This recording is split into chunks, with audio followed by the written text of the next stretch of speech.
ছাত্রছাত্রীরা তোমাদের সামনে অনেকগুলো পরীক্ষায় রয়েছে, তোমরা নিশ্চয়ই জানো। RRB, NTPC, PSC clerkship, PSC miscellaneous এবং 7 সেপ্টেম্বর আমাদের ডাব্লিউবিসিএস প্রিলি। তা এই পরীক্ষায় আমাদের একটা হিস্ট্রি সিলেবাস কি হওয়া উচিত বা কিরকম ভাবে আমরা পড়লে যে সবকটা এক্সাম আমরা কভার করতে পারবো, সেটা আজকে আমি একটু আলোচনা করব তোমাদের সঙ্গে। তো এখানে তোমরা দেখতেই পাচ্ছ যে মেন্টরশিপ ব্যাচ, আমাদের যে নতুন ব্যাচ মেন্টরশিপ ব্যাচে এটার অ্যাপ্লাই আমরা আরো ভালো করে করব।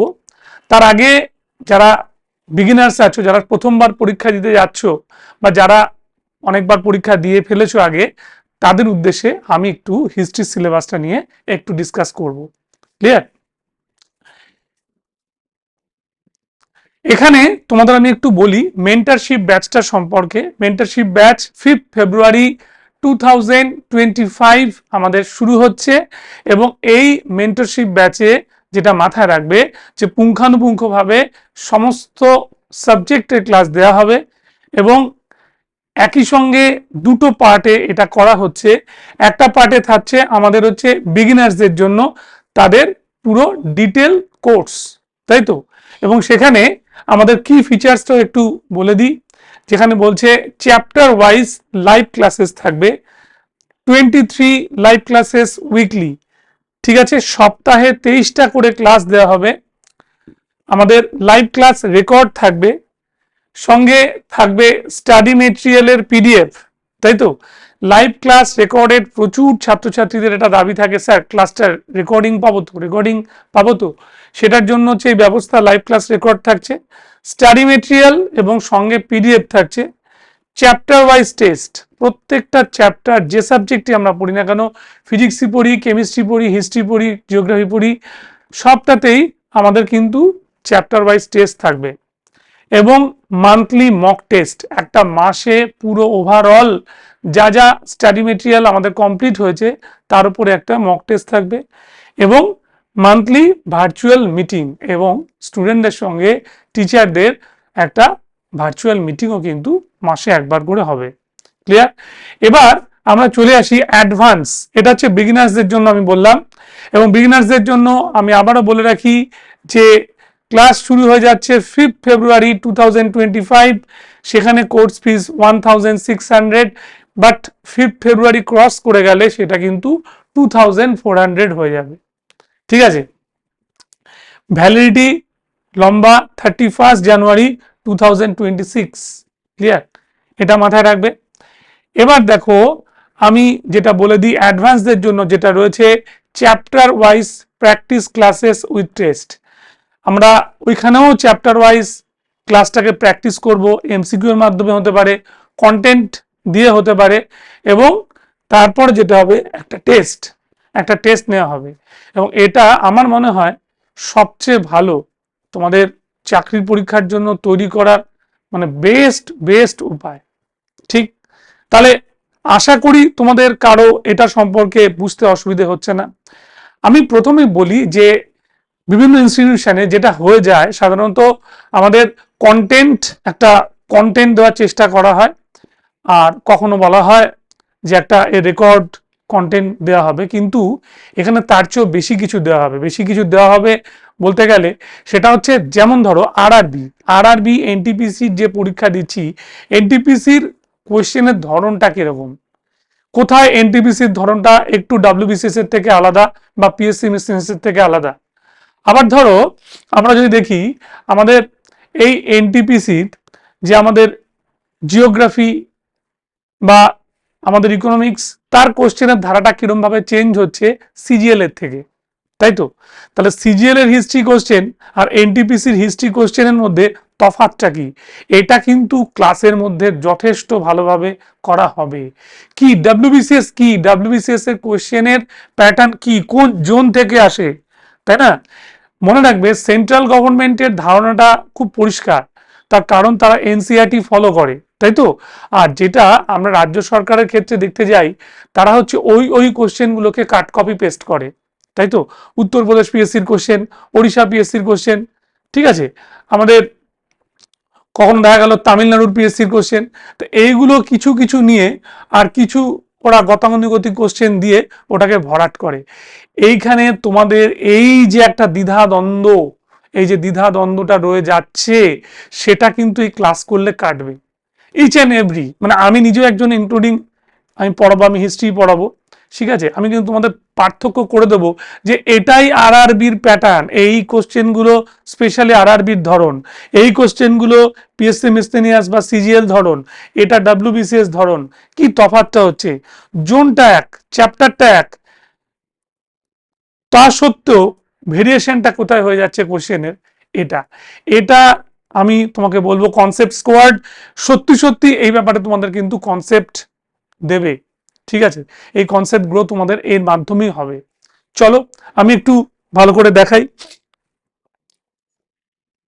আমি প্রথমে দেখাচ্ছি যে আমাদের এই ক্ষেত্রে যে কোয়েশ্চেন আসে যে চ্যাপ্টার অনুযায়ী, সেটাকে যদি আমি একটা সিরিয়ালি সাজাই যে এটার পরে এটা, এটার পরে এটা, তাহলে কি হতে পারে সেটার একটা ধারণা আমি তোমাকে দিচ্ছি। যেমন ধরো এইগুলো নাম্বার অফ ক্লাসেস, এই দিকটা তুমি ভুলে যাও, এটা কমতেও পারে বাড়তেও পারে, কোনো অসুবিধা নেই।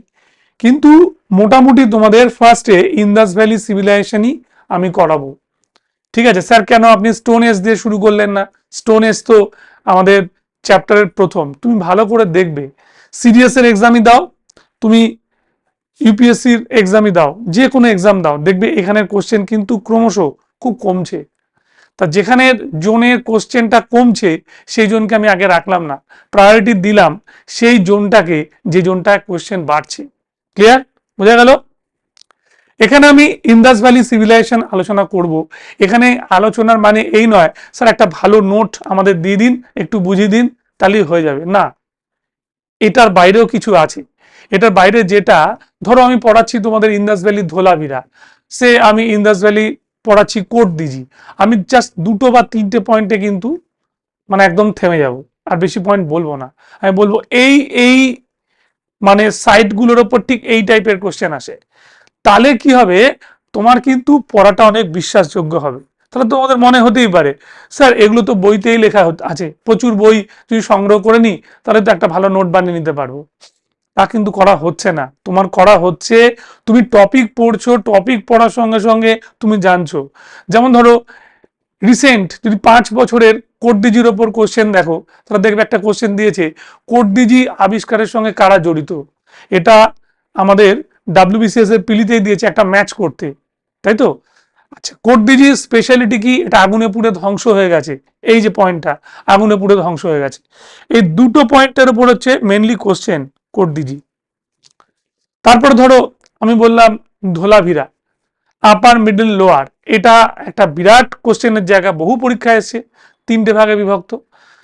তারপরে ইউপিএসসির একটা সেটে দিয়েছিল স্পোকেল হুইল, সিডিএস এর একটা সেটে দিয়েছিল স্পোকেল হুইল, আর বাদবাকি ক্ষেত্রে ধোলাভিরার ক্ষেত্রে এসছে কি আমাদের, ম্যাক্সিমামটাই এসছে আমাদের সেই ওয়াটার ম্যানেজমেন্ট সিস্টেম, তাই তো, স্টেডিয়াম, এই যে স্টেডিয়াম বললাম, ওয়াটার ম্যানেজমেন্ট সিস্টেম বললাম, তারপরে বললাম হচ্ছে আমাদের কি ছিল একটা, ওই কি বলবো, স্টেডিয়াম ছাড়া একটা সাইনবোর্ড পাওয়া গেছিল। দেখো এত এত পয়েন্ট আছে ধোলাভিরার, স্পেসিফিক 4টে বা 5টা পয়েন্ট আমি তুলে নিলাম, আমি এই জায়গাগুলো জোর দেব। আর আমি তোমাদের এটাও বিশ্বাসযোগ্য করে তুলবো যে ওইগুলোর ওপরই কিন্তু আরআরবির কোশ্চেন, ওগুলোর ওপরই সিজিএল এর কোশ্চেন, ঠিক আছে, বা ওগুলোই প্রিভিয়াস ইয়ারে বিসিএস এর কোশ্চেন হয়েছে, ঠিক আছে। আমার বলার উদ্দেশ্য হচ্ছে এটাই। এবার দেখো স্পেশালি ইন্দাস ভ্যালি সিভিলাইজেশনের লাস্ট কোন সাইটটা আমাদের এক্সকাভেশন বা এক্সকাভেট হয়েছে, ইন্দাস ভ্যালি সিভিলাইজেশনের কোনটাকে এখন ধ্বংসের কারণ হিসেবে সবচেয়ে বেশি প্রায়োরিটি দেওয়া হচ্ছে। ধরো যে খড়গপুর আইআইটি বলছেন 900 বছর ধরে চলা একটা লম্বা ডট মানে খরা, সেটাই আমাদের কি করেছিল, আমাদের হরপ্পা সভ্যতার ধ্বংসের কারণ হয়ে দাঁড়িয়েছিল। ঠিক এই যে বলা হলো 900 বছর ধরে চলা, ওই পয়েন্টটাকে কিন্তু জোর দেওয়া হবে, ঠিক মনে রাখবে।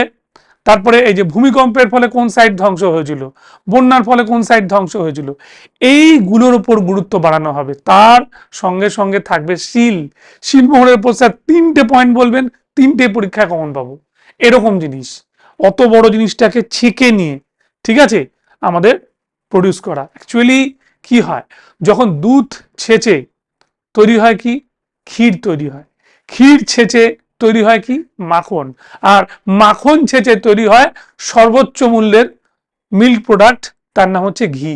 এই ঘিটা তোমাদের দরকার। ক্লাস এরকম ভাবেই হবে যে ওখানে চ্যাপ্টার ওয়াইজ তুমি টোটাল কন্টেন্টের উপরে ঘিটা পাবে, কিন্তু বাট একটাই কথা, মনোযোগ দিয়ে ক্লাসটা শুনতে হবে, ঠিক আছে? 8 ঘন্টা 35 মিনিটের ক্লাসে আসার পরে তুমি ঘিটা পেতে শুরু করে দেবে, এটা আমি বলবো।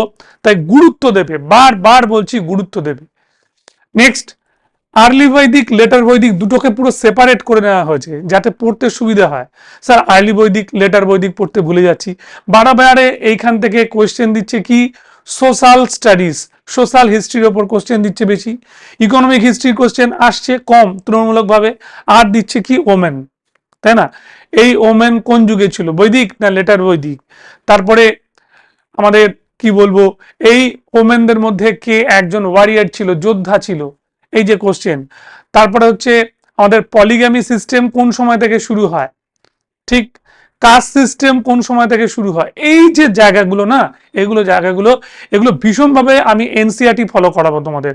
এনসিইআরটি থেকে যে জিনিসগুলো তুলছে, এনসিইআরটির ওই ম্যাটারগুলোকে আগে বলে দেবো যাতে বেসটা খুব ভালো হয়। এরপরে এনসিইআরটি ভালো করে হবার পর যেটা হতে পারে সেটা হচ্ছে ডেপথে যাওয়া, তাই না? সব কিছুতে এতটা ডেপথে যেতে হবে না। ম্যাটার দেখবে, ম্যাটার দেখে মনে হবে স্যার বইতে মনে হচ্ছে এর চেয়ে বেশি আছে, এখানে হচ্ছে কম কম লাগছে, কিংবা মনে ধরে স্যার বইতে কম আছে, এখানে মনে হচ্ছে বেশি আছে, কিচ্ছু ভাববে না, যেটাই তৈরি করা হয়েছে সেটাই জানবে। প্রত্যেকটা লাইনে ওই জিনিসগুলো এক্সামে রাখা, এক্সামের কোশ্চেনের থেকে একটা ওয়ান লাইনার তুলে নেওয়া হয়েছে, যেটা ওখানে পুট করে দেওয়া হয়েছে। আর এটা কখনোই ওয়ান লাইনার ম্যাটারে থাকবে না, এটা থাকবে একদম সেন্টেন্স করে, যাতে তোমাদের বুঝতে হয়। তাই এনসিইআরটির বেস আর তার সঙ্গে আমাদের যে এক্সাম বেসের যে জিনিসগুলো ঢুকেছে সেটাকে একটা পাঞ্চ করা হচ্ছে, তাই না? মানে ব্যাপারটা কিরকম হচ্ছে, যে কিশোর কুমারের যে আমাদের যে টোনার কোয়ালিটি, তার যে একটা ভলিউমের কোয়ালিটি, আর মোহাম্মদ রফির সুইটনেস, এই দুটোকে মেশানো হচ্ছে। এই দুটোকে মেশালে যেটা বেরোবে সেটা মানে একেবারে কি বলবো, পৃথিবীর বাইরের জিনিস। যাই হোক, আমাদের পরে চলে যাচ্ছি আমরা 16 Mahajanapada and the rise of মগধা। এই যে চ্যাপ্টার, এই চ্যাপ্টার পড়ানোর সময় কিভাবে মহাজনপদ তৈরি হলো, what was the definition of Mahajanapada, এই মহাজনপদের সংজ্ঞাটা কি, এবং সেটা কিভাবেই যে আমাদের 21টা থেকে 16টায় এসে দাঁড়ালো, এবং কিভাবে জনপদ তৈরি হলো, এবং ইন্দাস ভ্যালি যদি ফার্স্ট আরবানাইজেশন হয়, আর এটা কি করে সেকেন্ড আরবানাইজেশন হলো, ঠিক আছে? লোহার লাঙলের লোহার আমাদের কুড়ুল, তাই তো, এক্স, তার ব্যবহার করে যে বন সাফ করে আস্তে আস্তে রাস্তা যখন তৈরি হলো, সেখানে বাণিজ্য পথ কিভাবে বাড়লো, কিভাবে সেই প্রাচীন রাজারা রিলেট করলো, আর সেটার মাইথোলজিক্যাল ভ্যালুই বা কি, যেটা অ্যাট প্রেজেন্ট কোথায় আর আগে কোথায় ছিল, এই জিনিসগুলো পড়ানোই হচ্ছে মুখ্য উদ্দেশ্য। তার সঙ্গে রিলেট করবে বৌদ্ধ জৈন ধর্মটা ষোড়শ মহাজনপদের সঙ্গে, তাই তো, ইকোনমি সব। তা এইভাবে পড়ানো হবে, সে গতানুগতিক পদ্ধতি নয়, সেখানে এটাই বিশ্বাসযোগ্য হয়ে উঠবে যেটা আমি পড়ছি এটা পরীক্ষায় এসছে, এটা কোনো বাড়তি লাইন নয়, ঠিক আছে? এবারে আমরা এইখান থেকে চলে যাব হচ্ছে আমাদের পরের যে জায়গাটা, আমাদের রাইজ অফ মগধা আর হরিয়াঙ্কা ডাইনেস্টি। এটা সময় লাগবে, যদি এখানে 90 মিনিটস দেওয়া হয়েছে, কিন্তু এটা 1.5খানা ক্লাস বা 2খানা ক্লাস লাগতে পারে। এই সেন্সেই লাগবে যেহেতু রাইজ অফ মগধের ব্যাপারে কিছু বলতে হবে, তাই না? এখন তো অনেক অ্যানালিটিক্যালি কোশ্চেন দেয় যে কোন কারণটা মগধের তোমার কি বলবো উন্নতির পেছনে কাজ করেনি, তাই তো, রাইজ অফ মগধের পেছনে কাজ করেনি, তাহলে তোমাকে কোন কোনগুলো কাজ করেছিল সেটা জানতে হবে। তা সেই জন্য এখানে একটু অ্যানালিসিস করা হবে। এবার ফার্স্ট তোমার নন ক্ষত্রিয় ডাইনেস্টি, সবাই তোমরা জানো, নন্দ, ফার্স্ট শূদ্র ডাইনেস্টি নন্দ, এগুলো সম্পর্কে বলা হবে, ঠিক আছে? হর্যঙ্ক, আমাদের শিশুনাগ, সব এখানে আলোচনা হবে। মৌর্য ডাইনেস্টি 3টে সেকশনে পড়ানো হবে। একটা হচ্ছে পলিটিক্যাল হিস্ট্রি, এবং পলিটিক্যাল হিস্ট্রির পরে আমরা অ্যাডমিনিস্ট্রেশন পড়বো, তারপরে হচ্ছে পড়বো আমাদের কি আর্ট অ্যান্ড আর্কিটেকচার, আর সেখানে আছে আমাদের কয়েন্স, আলাদা করে পড়বো, ইনস্ক্রিপশন ওই দিকটা একটা পড়ে নেব। যার মধ্যে দেখো অদৃশ্যভাবে হলো সোর্সেস অফ ইন্ডিয়ান হিস্ট্রি কিন্তু কাজ করছে বা কাজ করবে। এবার মৌরিয়ার পরে লেটার মৌরিয়া, সেখানে লেটার মৌরিয়া বলতে গেলেই কিভাবে শুঙ্গরা এলো, কান্নরা এলো, তারপরে হচ্ছে আমাদের ইন্দো গ্রিক বা ব্যাকট্রিয়ান গ্রিক, এবং ব্যাকট্রিয়ান গ্রিকদের পরে আমাদের শকরা এলো, শকদের পরে কুষাণ আর সাতবাহন, ঠিক আছে।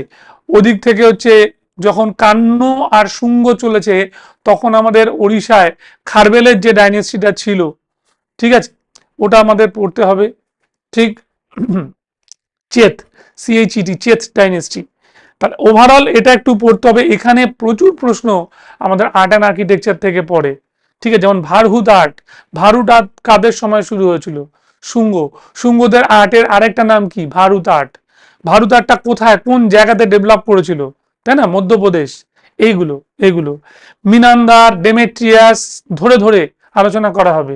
তারপরে হচ্ছে আমাদের ওই পার্থিয়ান গ্রিক যারা রয়েছে, যাদেরকে আমরা পহল্লব গ্রিক বলি, গর্নফার্নেস, ঠিক আছে, সে প্রথম আমাদের কি বলবো আমাদের খ্রিস্ট ধর্মে দীক্ষা নিল সেন্ট থমাসের কাছ থেকে, সেই জিনিসগুলোকে আমরা ধরে ধরে ডিসকাস করব। কুষাণ সাতবাহন তো আমি বললাম, কুষাণ সাতবাহনেও এখানে আর্ট অ্যান্ড আর্কিটেকচারে জোর দেওয়া হবে। এখানে ট্রেড অ্যান্ড কমার্সেও জোর দেওয়া হবে, কারণ অনেক প্রশ্ন আসে, যেমন হচ্ছে আমাদের হচ্ছে সিল্ক রুট, তাই না? সিল্ক রুট কাদের সময় ওপেন হয়? তারপর হচ্ছে সত্রপ সিস্টেম গভর্নমেন্ট, যেটা আগে ইন্দো গ্রিকদের সময় ছিল, ঠিক, সেটা কি করে কুষাণদের সময় কাজ করলো, এগুলো প্রশ্ন আসে। গান্ধার আর্ট, মথুরা আর্ট, এটা হচ্ছে কুষাণদের, আর অমরাবতী আর্ট হচ্ছে সাতবাহনদের, আলোচনা করতে হবে। সাতকর্ণী, গৌতমীপুত্র সাতকর্ণী আলোচনা করতে হবে। বুদ্ধ, জৈন, এখানেও আর্ট অ্যান্ড আর্কিটেকচার সব মিশেই এখানে হবে। খুব ভালো একটা চ্যাপ্টার, প্রশ্ন থাকে এখানে। এগুলো এখন জায়গা বেসিস মানে এরিয়া বেসিস কোশ্চেন দেয়, আর কিছু ফিলোসফিক্যাল কোশ্চেন দেয় যে এটা কোন বইয়ের সঙ্গে যুক্ত, তাই না? আচ্ছা, গুপ্ত তো পলিটিক্যাল হিস্ট্রি একটা পার্টে আমরা পড়বো, আর তার সঙ্গে পড়বো আর্ট অ্যান্ড আর্কিটেকচার, ঠিক আছে। তার সঙ্গে একটা এক্সট্রা জুড়তে পারি আমরা লিটারেচার, যেহেতু এটাকে গোল্ডেন এজ বলা হচ্ছে। বেশ, এবার এখান থেকে দেখো গুপ্তর পরেই আমরা পাল সেন একটা জায়গায় রেখেছি আমরা, ওটা বেঙ্গলের হিস্ট্রি বলে। পাল সেন পড়ে আমরা সাউথ ইন্ডিয়ায় ঢুকে যাব, আর অবশ্যই হর্ষবর্ধনের ব্যাপারটাও থাকবে। চালুক্য, পল্লব, রাষ্ট্রকূটা, চোলা ডাইনেস্টি, পুরো সাউথ ইন্ডিয়া ধরবো। আমরা এখানে সঙ্গম এজটাকেও আলাদা করে পড়াবো। আচ্ছা, এই যে প্রি ইন্দাস সিভিলাইজেশন আর সঙ্গম ডাইনেস্টি, এটা আমরা দুটো ক্লাসে করবার আমাদের ইচ্ছে আছে, ঠিক আছে। এটা সঙ্গম থেকে কোশ্চেন সেন্ট্রাল গভর্নমেন্টের যারা পরীক্ষা দেয় তাদের আসে। আর প্রি ইন্দাস বলতে গেলে আমরা স্টোন এজটাকে আমরা সংক্ষেপে আলোচনা করে দেবো। এবার দেখো এখানে হর্ষবর্ধন মানে হচ্ছে লেটার গুপ্তা। হর্ষবর্ধন যখন পড়বো আমরা, সেটা পড়বো কিন্তু লেটার গুপ্তাতে।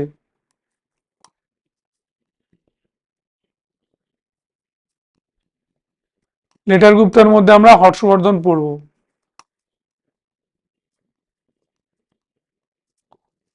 ঠিক আছে, মনে থাকবে। বেশ, এবারে আমরা মিডিয়েভেলে ঢুকে যাচ্ছি, সুলতানি পিরিয়ড, মুঘল পিরিয়ড পরপর, এবং সুলতানি পিরিয়ডের মধ্যে ওই কিভাবে আরবরা ইনভেশন করেছিল, আরবরা ভারতে ঢুকেছিল, সেই হিস্ট্রি থেকে আমরা শুরু করব অ্যাকচুয়ালি, এবং তারপরে এর পলিটিক্যাল হিস্ট্রি, ঠিক আছে, সোশ্যাল হিস্ট্রি এবং ইকোনমিক হিস্ট্রি এবং আর্ট অ্যান্ড আর্কিটেকচারটা পুরোটাই ঢুকবো।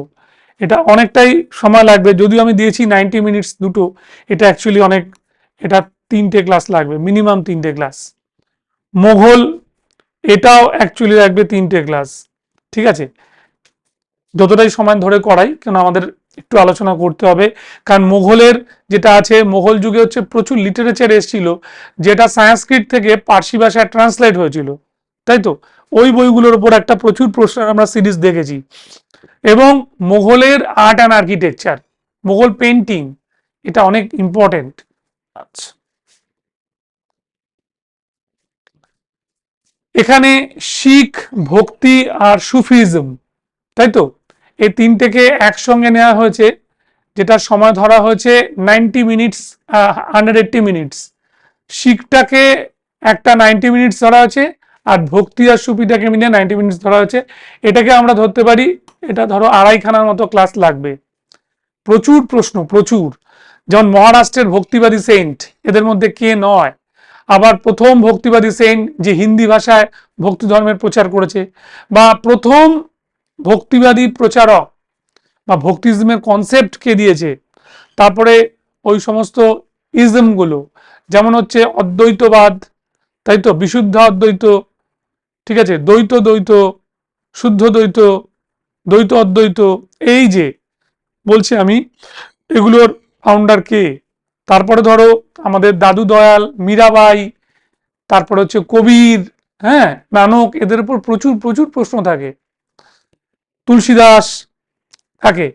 আর সুফিজমের যে ধারাটা, সেটা হচ্ছে ভারতবর্ষে সুফিজমের গোড়াপত্তন কবে হয়, কোন সময় সুফিরা ভারতে আসে, এবং এই সুফিজমের ধারা সবচেয়ে জনপ্রিয় সুফি কারা ছিল, কারা অর্থোডক্স ছিল, ঠিক আছে, কোন সুফি 7জন সুলতানের বা 8জন সুলতানের কন্টেম্পোরারি ছিল, ঠিক আছে, খাজা মঈনুদ্দিন চিশতির দরগা কোথায় আছে, সুফিদের মধ্যে কে তোমার বা কারা বা কোন সম্প্রদায় আমাদের সংটাকে অ্যাডপ্ট করেছিল, আবার কারা এই সংটাকে অ্যাডপ্ট করেনি, কারা অর্থোডক্স ছিল, এই নিয়ে প্রচুর প্রচুর প্রশ্ন হয়। যেমন আমাদের আকবর কোন সুফির দ্বারা প্রভাবিত হয়েছিল, কোন সুফির দ্বারা প্রভাবিত হয়েছিল। তারপরে আমাদের দিল্লির সুলতান সিকান্দার লোদি কোন ভক্তিবাদী সেন্টকে হত্যা করার চেষ্টা করেছিল। এই ধরনের প্রশ্নগুলো প্রিভিয়াস ইয়ারে আমাদের এসছে, এগুলো আমাদের কিন্তু খুব ভালো করে দেখতে হবে। এরপরে আমরা যে বিজয়নগর আর বাহমনি কিংডম, এটা আমরা দেখছি। এটা হচ্ছে কনসেপ্টটা এরকম যে উৎপত্তিটা কোথায় হলো, কিভাবে এটা স্প্রেড করলো, ঠিক আছে, এবং স্প্রেড করার পরে এটা কিভাবে অ্যাক্টিভেট হলো, এই নিয়ে প্রচুর সুন্দর লেখা, তাই তো, বিজয়নগর বাহমনি কিংডম। এখানে তোমার 4টে আমাদের প্রথমে বংশ, তাই তো, সঙ্গমেজ, তারপরে আমাদের সালুব, তারপরে তুলুব, তারপরে আরবিডু, আর তারপরে হচ্ছে আমাদের এই বাহমনি। প্রথম 5টা আমাদের কি বলবো, বাহমনি রাজবংশ শুরু হলো, সেটা ধ্বংস হওয়ার পরে 5টা রাজ্যে যে ভেঙে গেল, সেটার ইতিহাস পড়তে হয়। আর এখান থেকেই যেটা চলে আসে সেটা হচ্ছে ট্রাভেলার অ্যাকাউন্ট। এটাও একটা ক্লাসে শেষ হবে না, এটা 2টো ক্লাস লাগবে, ঠিক আছে, এবং এর সঙ্গে পড়তে হবে ট্রাভেলার অ্যাকাউন্ট।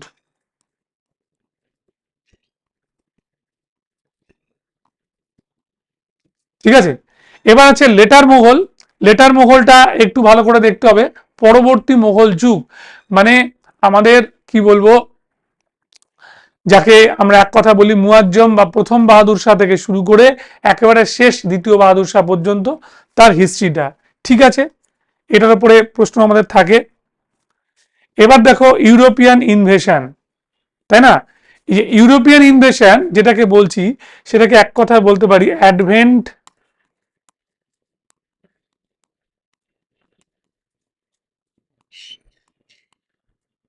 Of Europeans.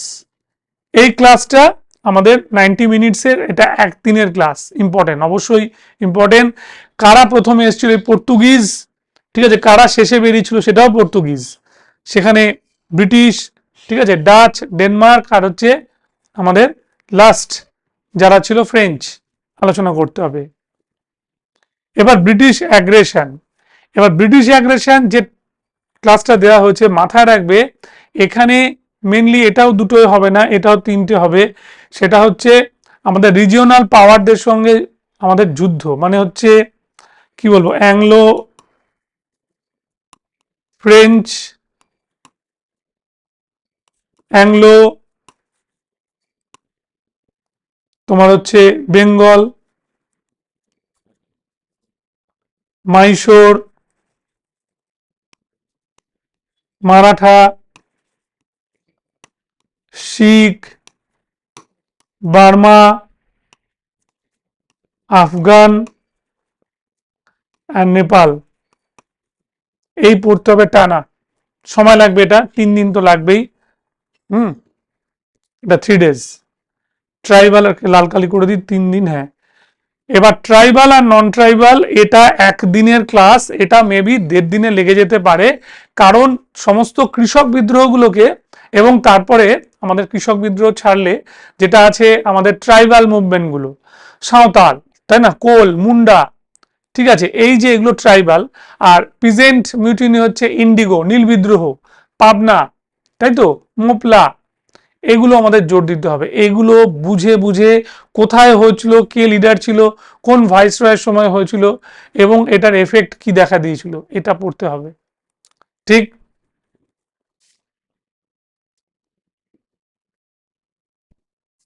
এবার দেখো নেওয়া হয়েছে গভর্নর জেনারেলস, 90 মিনিটস একটা ক্লাস। ঠিক। এবং এটা, এই একটা ক্লাসে গভর্নর জেনারেল মানে রবার্ট ক্লাইভ থেকে শুরু করে একেবারে ক্যানিং এর শুরুটা পর্যন্ত। ঠিক। কখনো দেখা যায় যে এটা বেন্টিং টেন্টিং এ আমাদের গিয়ে থেমে গেছে, আর তারপরে এগোনো সম্ভব হয়নি। তারপরে চাপটা এসে পড়ে এই ভাইস রয়। এটা যেমন দেওয়া আছে দুখানা ক্লাস গভর্নর জেনারেল 90 মিনিট করে হলে ঠিক আছে, এই দুটো খুব ভাইটাল, এটা পড়তেই হবে। তারপর আছে land revenue educational and socio religious. এটা আমাদের বলে দিচ্ছি, এটা 120 মিনিটে হবে না, এটা খুব কম করে হলেও লাগবে আমাদের 180, মানে 270 মিনিটস,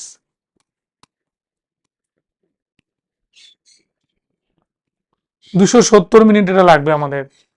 ঠিক আছে, কারণ হচ্ছে এডুকেশন ল্যান্ড ওটা নয় তাড়াতাড়ি হয়ে যাবে একটা দিনের মধ্যে।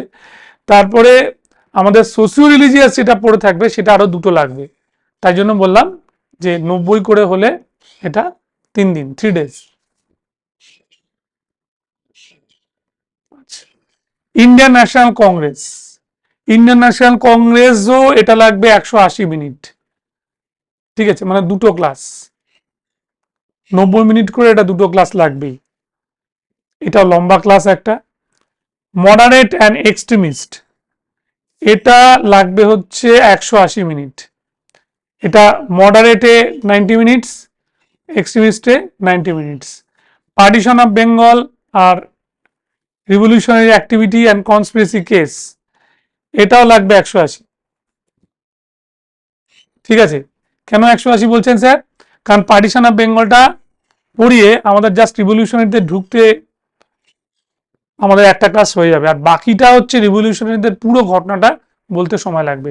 মানে 90 মিনিটস করে হলে দুটো ক্লাসে আমাদের তৈরি হবে, এবং প্রচুর প্রচুর কেস মানে এখানে জড়িয়ে রয়েছে। যেমন ধরো এই যে রাসবিহারী বোস, তাই তো, আমাদের দিল্লি কনস্পিরেসি কেসে পড়লেন। তারপরে ধরো ভগৎ সিং, পরপর 2 বছরে দুটো কেস, একটা লাহোর পরেরটা আবার দিল্লি, এই জিনিসগুলোকে ডিসকাস করতে হবে। যেমন ক্ষুদিরাম বোস, প্রফুল্ল চাকি, এটা মুজফ্ফরপুর কনস্পিরেসি কেসের মধ্যে পড়লো, তারপরে সেটা কিভাবে আমাদের আলিপুরের মধ্যে যাচ্ছে এইগুলোকে ডিসকাস করতে হবে, তাই তো।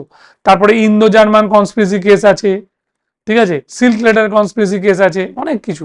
কারণ ভারতের বাইরের বিপ্লবী আন্দোলনটাও কিন্তু খুব গভীরভাবে আলোচনা আমাদের করতে হবে। ঠিক আছে।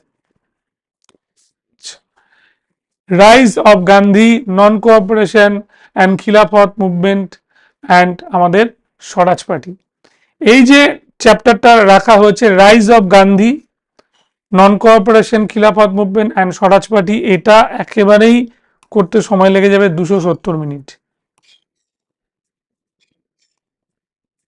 3 দিন লাগবেই।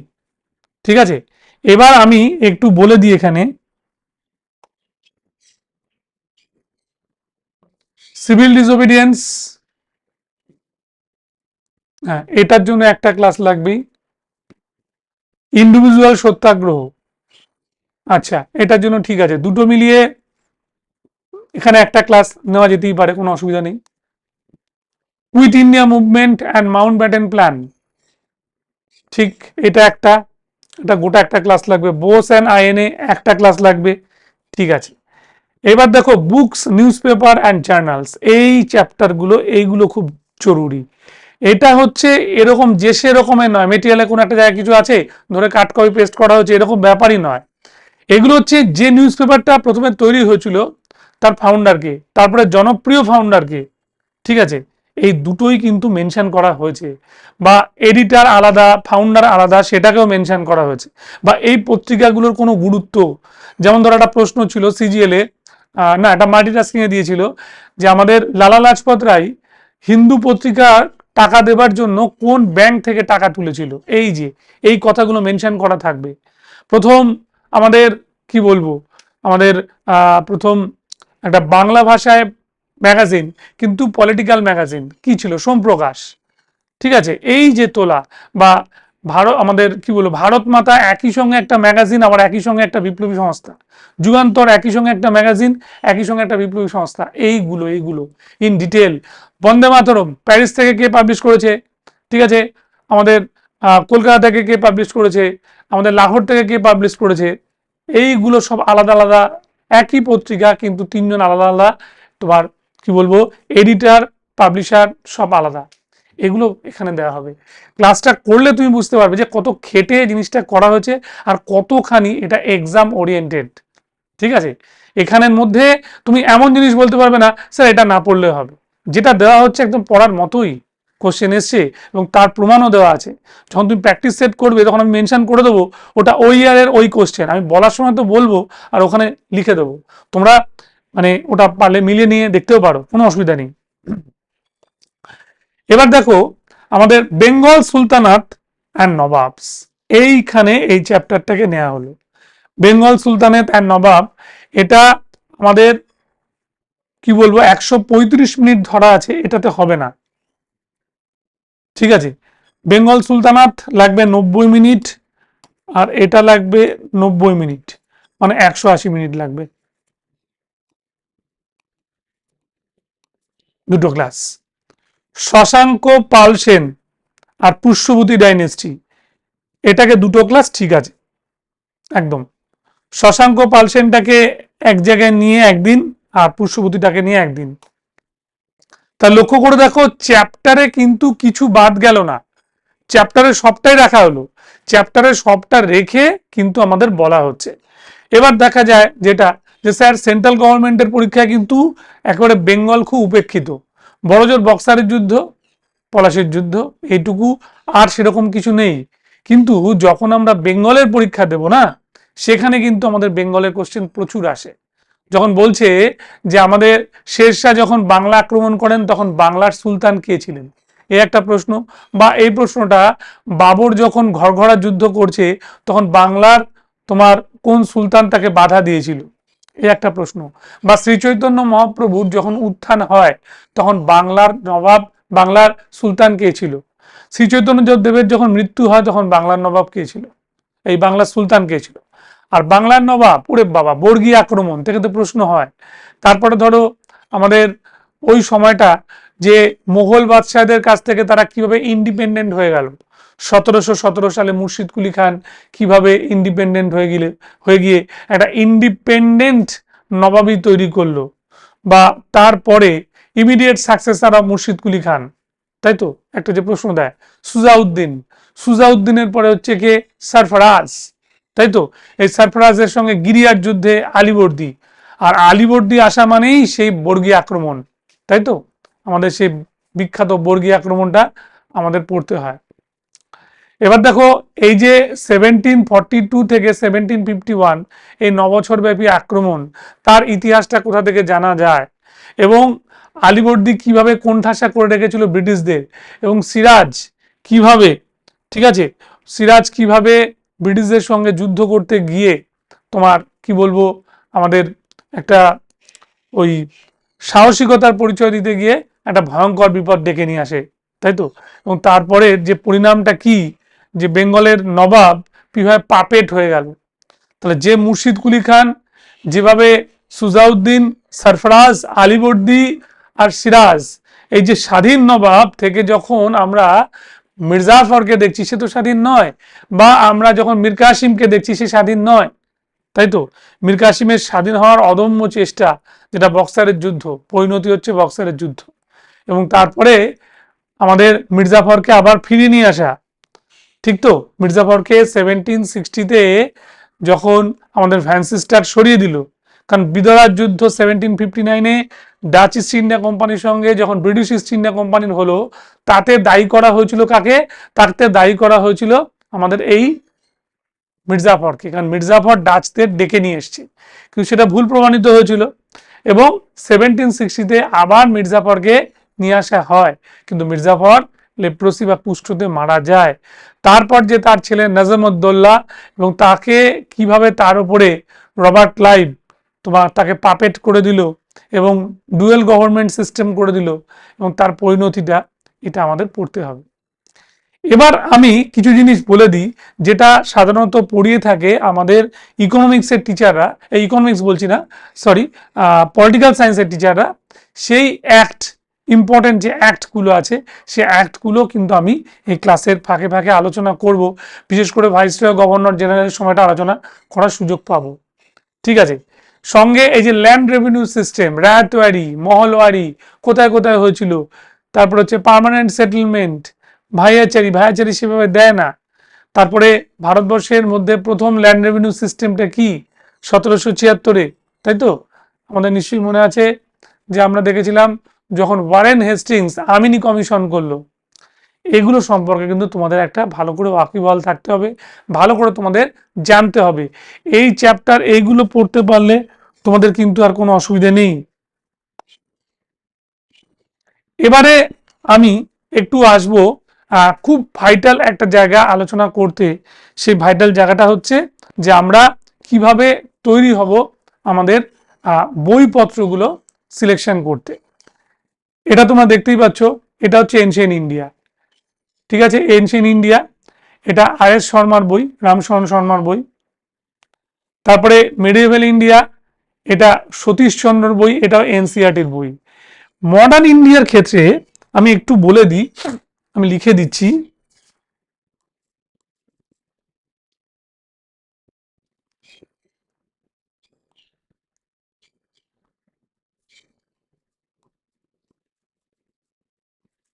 মডার্ন ইন্ডিয়া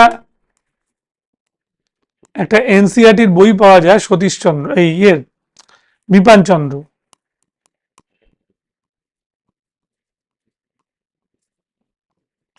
এটা ক্লাস আমাদের 12,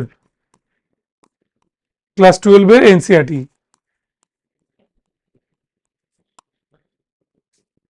মনে থাকবে, ক্লাস 12-এর আমাদের NCERT.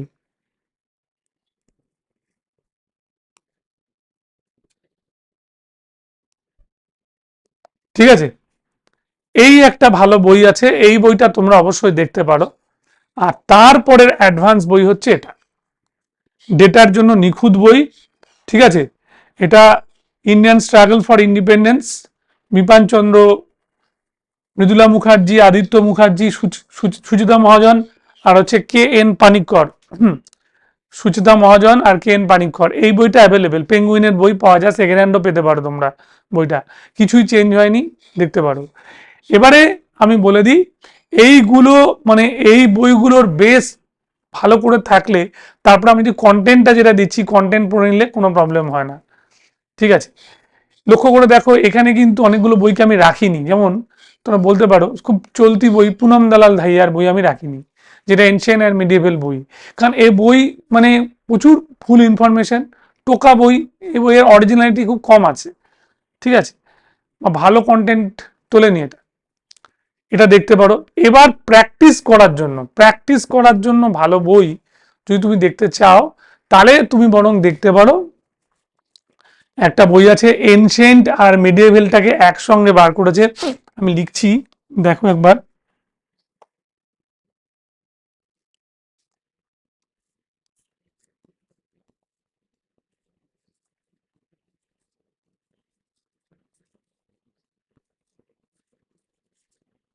Ancient and medieval India, তোমরা বানসাল ত্রিপাঠী দেখতে পারো।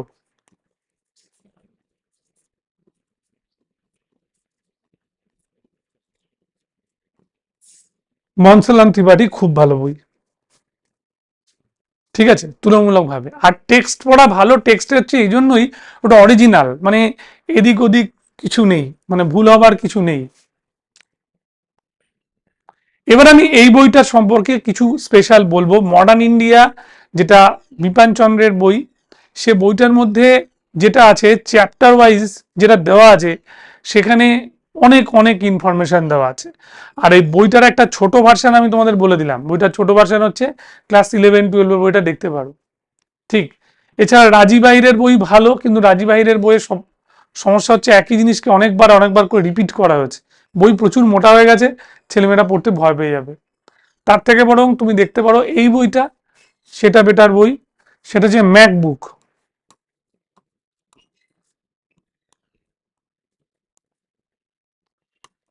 ম্যাকবুক আরিহান্ট,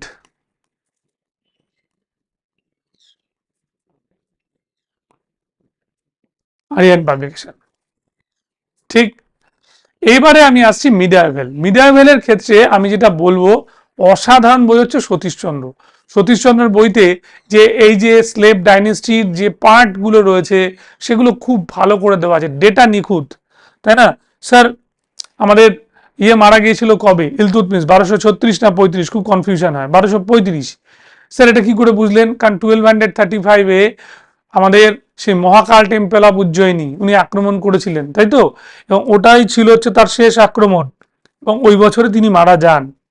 আবার ধরো দেখা যাচ্ছে যে আমাদের কুতুবুদ্দিন আইবকের পরে ইলতুৎমিশ, ইলতুৎমিশের সিংহাসন আরোহণ পর্বটা কবে? কারণ কুতুবুদ্দিন আইবক 1206 থেকে 1210 আমরা জানি। তারপরে যে আরাম শাহের শাসনটা 1211-তে শেষ হতেই ইলতুৎমিশ আসছে, তার মানে 1211 থেকে 35। তারপরে স্যার এই ডেটাটা নিয়েও খুব সন্দেহ হয়, সেটা হচ্ছে গিয়াসউদ্দিন বলবন মারা গেল কবে? 1287। এই ডেটাগুলো সতীশচন্দ্র অসাধারণ দেওয়া, ঠিক ঠিক, তাই না? কিংবা ধরো আলাউদ্দিন খলজির গুজরাট জয় 1299, এটা সতীশচন্দ্রের ডেটটা দেখবে। বা 1303, 1303 সালে আমাদের চিতোর জয় কার হয়েছিল? এটা আলাউদ্দিনের। তারপরে মোহাম্মদ বিন তুগলক, মোহাম্মদ বিন তুগলক কবে ক্যাপিটাল ট্রান্সফার করলেন? মোহাম্মদ বিন তুগলক তোমার হিন্দুদের হোলি ফেস্টিভ্যালে যোগ দিতেন। এই যে এই ধরনের যে ইনফরমেশনগুলো এখানে খুব ভালো দেওয়া আছে। তার সঙ্গে সতীশচন্দ্রের বইয়ের একটা স্পেশালিটি হচ্ছে, সেটা হলো ওর কালচারাল হিস্ট্রিটাও খুব ভালো দেওয়া, প্রচুর ভালো কালচারাল হিস্ট্রি নিয়ে দেওয়া আছে। তোমরা সতীশচন্দ্রের এই বইটার সঙ্গে সঙ্গে আমি তোমাকে আরেকটা বই বলে দিচ্ছি, সেটা হচ্ছে মিডিয়াভেল ইন্ডিয়া, দেখতে পারো ওরিয়েন্ট লংম্যান, আমি লিখে দিচ্ছি এখানে।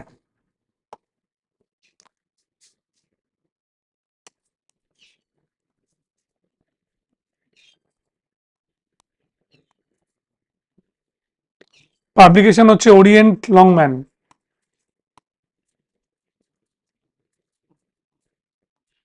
সতীশচন্দ্র।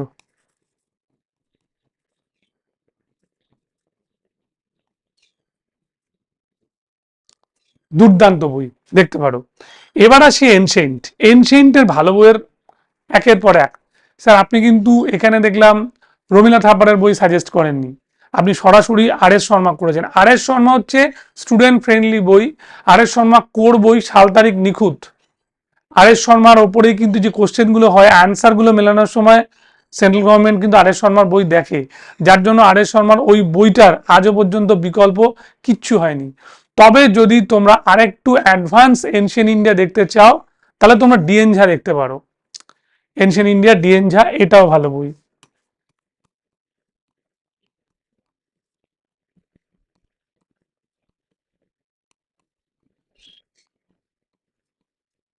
ক্লিয়ার? মনে থাকবে, এটা খুবই important.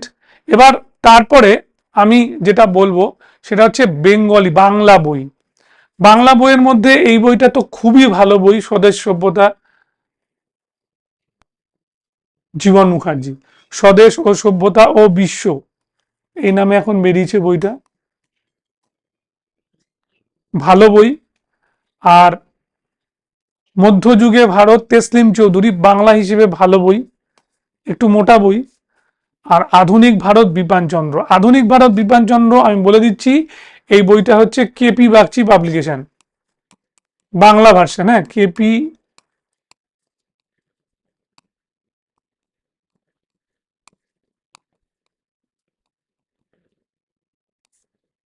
KP Bagchi publication, KP Bagchi পাবলিকেশনের বই এই আধুনিক ভারত বিপানচন্দ্র, বেশ বেশ ভালো। ওই যে বইটা ইন্ডিয়ান স্ট্রাগল ফর ইন্ডিপেন্ডেন্সের বাংলা অনুবাদ, লিখে দিচ্ছি এটা বাংলা অনুবাদ।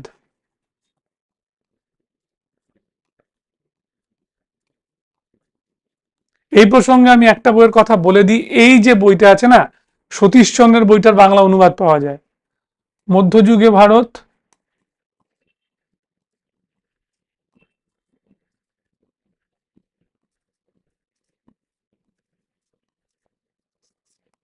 সতীশচন্দ্র পশ্চিমবঙ্গ রাজ্য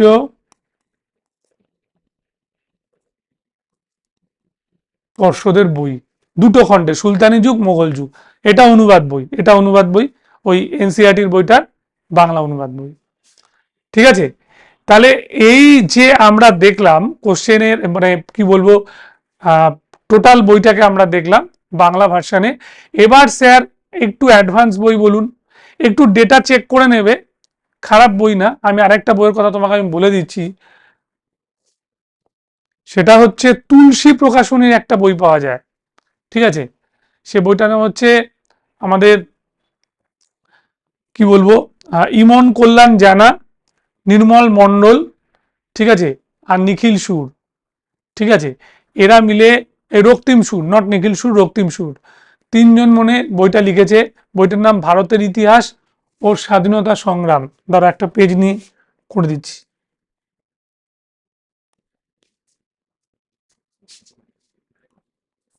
বইটার নাম এরকম, ভারতের ইতিহাস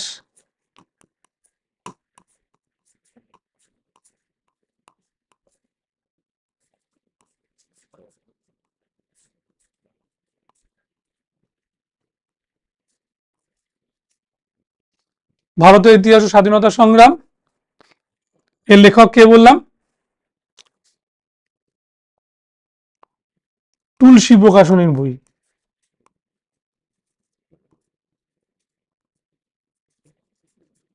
এটা কি করেছে, অনেক বইকে বাংলা অনুবাদ করেছে, কৃষ্ণা রেড্ডি।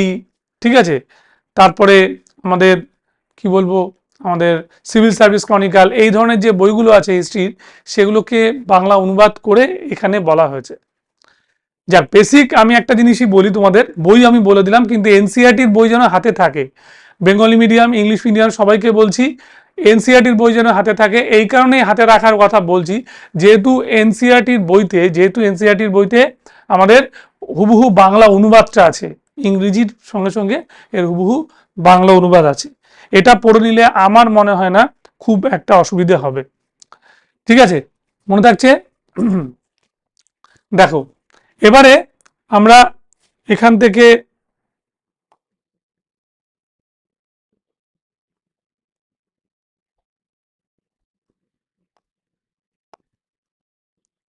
যেটা একটু বলতে চাই, সেটা হচ্ছে সিলেবাস বা এ নিয়ে কোনো প্রবলেম নেই আশা করি, এবং এখানে এমন কিছু হয়নি যেটা আলোচনা করা হয়নি।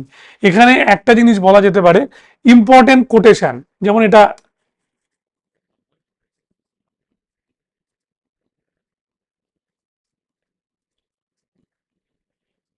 তাই তো, বিখ্যাত উক্তি,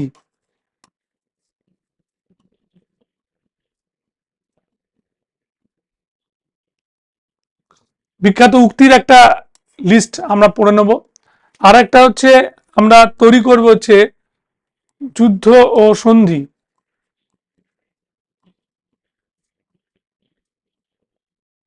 ঠিক, যুদ্ধ ও সন্ধির একটা আমরা লিস্ট করে পড়ে নেব। আর একটা জিনিস আমরা পড়ে রাখতে পারি, সেটা হচ্ছে যে ইম্পর্টেন্ট যে আমাদের ওই হত্যাকাণ্ডগুলো, যেমন মহারাজা নন্দকুমারের ফাঁসি, তাই তো, 1775, ওটা একটা ইম্পর্টেন্ট ঘটনা। কিংবা ধরো সিরাজের হত্যা, কিংবা ধরো আমরা বলতে পারি এই যে ফারুক শিয়ারকে হত্যা করা হলো, কিংবা আমরা ধরতে পারি যে এই যে নবাব মানে আলীবর্দী যখন আসছে, সরফরাজ খানকে হত্যা করা হলো। এই জিনিসগুলো আমাদের কিন্তু, এই বিখ্যাত হত্যার ঘটনাগুলো আমাদের পড়ে রাখতে হবে। আর রিভলিউশনারি অ্যাক্টিভিটিসে তোমাদের দেখবে খুব ওমেন এম্পাওয়ারমেন্ট এই জায়গাটা উঠে আসে।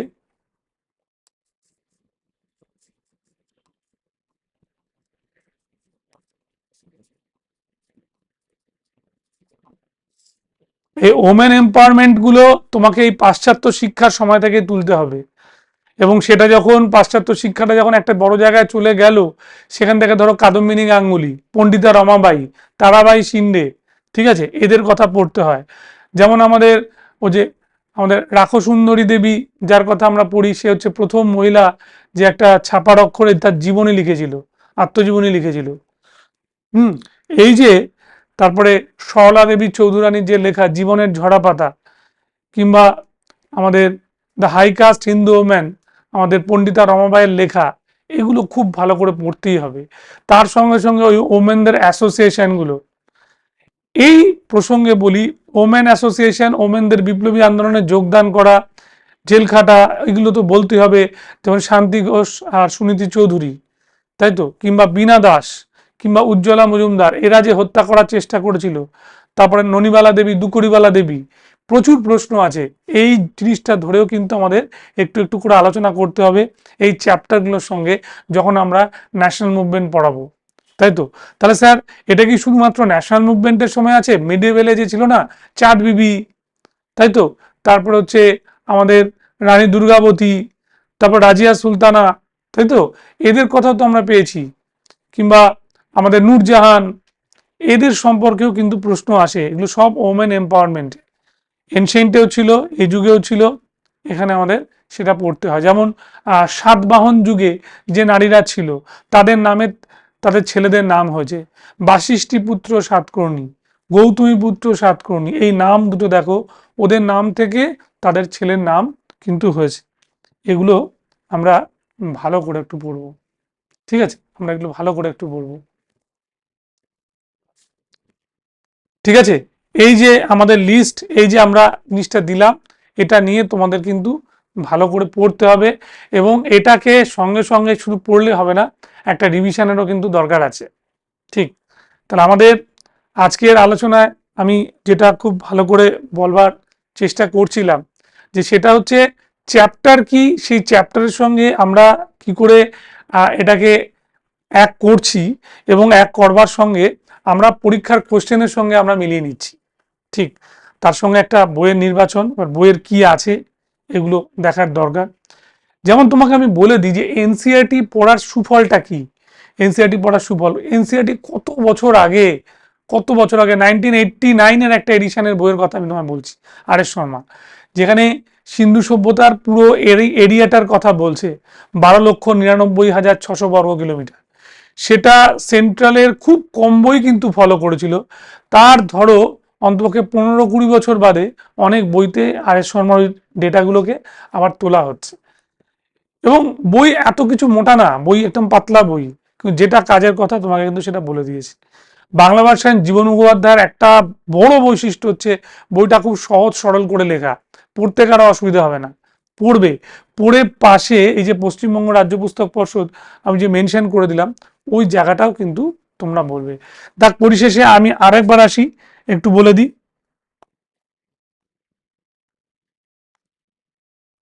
সেটা হচ্ছে আমাদের দুটো ভাগে ভাগ হচ্ছে আমাদের এই মেন্টরশিপ ব্যাচ। একটা হচ্ছে বিগিনার্সদের জন্য, একটা অ্যাডভান্স। যারা আমাদের বিগিনার্স থাকছে, তাদের অনেক রকমের সুবিধে বলছে। চ্যাপ্টার ওয়াইজ ক্লাস টেস্ট, এটা তো একটা দুর্দান্ত ব্যাপার। শুধু তাই নয়, চ্যাপ্টার ওয়াইজ ক্লাস টেস্ট ছাড়া প্রত্যেক সপ্তাহে 23টা করে লাইভ ক্লাস দেওয়া হবে, এবং সেই ক্লাস রেকর্ডও দেওয়া হবে। যেটা করতে পারবে না, তার রেকর্ডটাও দেখতে পাবে। স্টাডি মেটেরিয়াল সঙ্গে একটা পিডিএফ, স্টাডি মেটেরিয়ালটা পিডিএফ আকারে তোমাদের দিয়ে দেওয়া হবে, যাতে খরচা কমে। আর chapter wise test, monthly mock test, একদম যতটুকু চ্যাপ্টার হয়ে গেল মান্থে গিয়ে তারই উপর একটা বড় টেস্ট হবে। আর মান্থলি ভার্চুয়াল মিটিং, সেটা হচ্ছে স্টুডেন্টদের সঙ্গে টিচাররা বসবে, তাদের সুবিধে অসুবিধে সেগুলো নিয়েও কিন্তু আলোচনা করা হবে, যেটা হয় না, এটা একদম রেয়ার, ভেরি রেয়ার, যেটা কিন্তু এখানে করা হচ্ছে। এবার এখানে আসি অ্যাডভান্সের ব্যাচটার ব্যাপারে। এখানে অ্যাডভান্স ব্যাচ পড়া হয়ে গেছে, কিন্তু তবুও তাদের রিভাইজ করার একটা সুবিধা রয়েছে, যেহেতু চ্যাপ্টার ওয়াইজ আমাদের practice test, classes with test দুটোই থাকছে। চ্যাপ্টার ওয়াইজ প্র্যাকটিস টেস্ট হলে ওখানে যে অপশানটা এ, এই দুয়ের অ্যান্সার বি, এরম নয়। দুয়ের অ্যান্সারটা কেন বি, কেন সি হলো না, বা কেন এ হলো না, বা কেন ডি হলো না, সেটার এক্সপ্লানেশন কিন্তু থাকবে ক্লাসের মধ্যে, ঠিক আছে। এবং এটাও বলে দিই, 5 ফেব্রুয়ারি পর্যন্ত যারা ভর্তি হচ্ছে তাদের কোর্স ফিসটা 1600 টাকা আছে। আর 5 ফেব্রুয়ারি ক্রস করে গেলে 6 ফেব্রুয়ারি থেকে এটা হয়ে যাবে 2400, যথেষ্ট যথেষ্ট চিপ, তাই তো।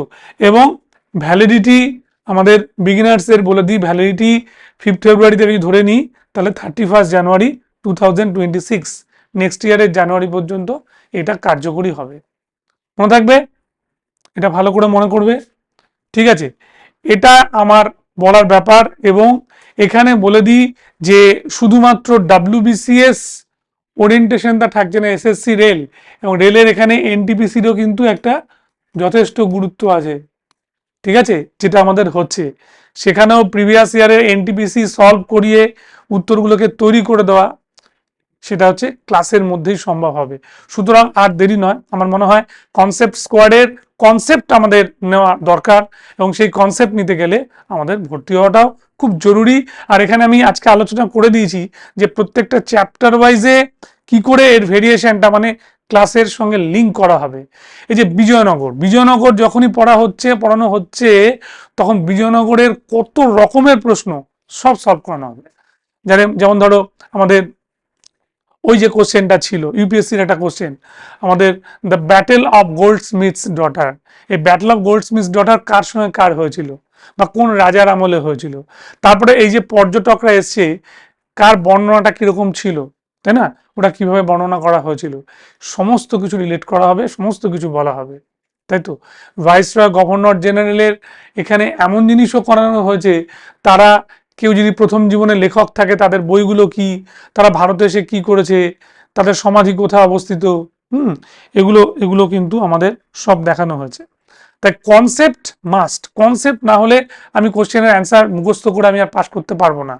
বিগত কয়েক বছরের পরীক্ষাতে যদি BCS ধরে নিই, একটু তোমার মেনের কিছু কোশ্চেন সহজ হলে, কিছু সাবজেক্টের কোশ্চেন সহজ হলেও প্রিলি কিন্তু যথেষ্ট কনসেপচুয়াল কোশ্চেন করেছে। সুতরাং এটা দরকার, এটা জানা দরকার। এবং শেষ 2 বছরের পরীক্ষা যথেষ্ট ভালো স্ট্যান্ডার্ড হবে এবং সেটা মাথায় রেখেই কিন্তু তোমাদের এগোতে হবে। আর কোথায় সেন্ট্রাল গভর্নমেন্টের সঙ্গে একটা পরীক্ষার সঙ্গে একটা পরীক্ষার পার্থক্য কি, এটা ক্লাসে তুমি বুঝতে পারবে, যেটা আমি আলোচনা করে দিলাম, ঠিক আছে। বেশ, তাহলে আমাদের মনে রাখতে হবে আগামী দিনে আসতে হলে আমাদের আর দেরি নয়, এই কনসেপ্ট স্কোয়াডে আমরা কিন্তু আবার আমাদের দেখা হবে, ঠিক আছে। বেশ, তাহলে অবিলম্বে 5 ফেব্রুয়ারির মধ্যে তোমরা ভর্তি হয়ে যাও এবং ক্লাস শুরু করো, ঠিক আছে, ওকে।